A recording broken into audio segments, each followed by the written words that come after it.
The 2018-2021 Toyota Camry and Corolla key fobs use a CR2032 3-volt lithium coin cell battery.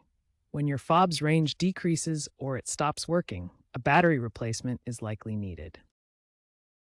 You'll need a small flathead screwdriver or a plastic pry tool. First, ensure your vehicle is off and the key fob is not in use and you are in a well-lit area. Locate the notch or seam on the fob. Gently use the tool to pry it open, avoiding excessive force. Remove the old battery, noting the positive side's orientation. Install the new CR2032 battery with the positive side up, ensuring it's securely seated. Snap the fob back together.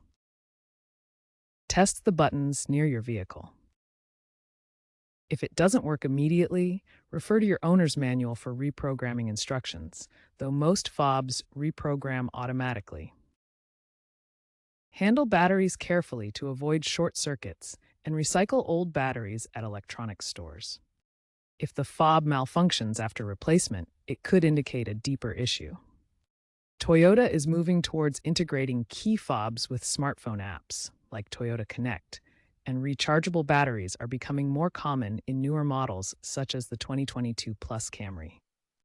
Experts advise annual fob inspections, especially since extreme temperatures can degrade battery life. DIY battery replacement saves $60 to $120 compared to dealership service. Keep in mind that while generic batteries are available, using quality brands helps prevent leaks and damage to your fob. Remember to double-check the battery orientation before reassembly.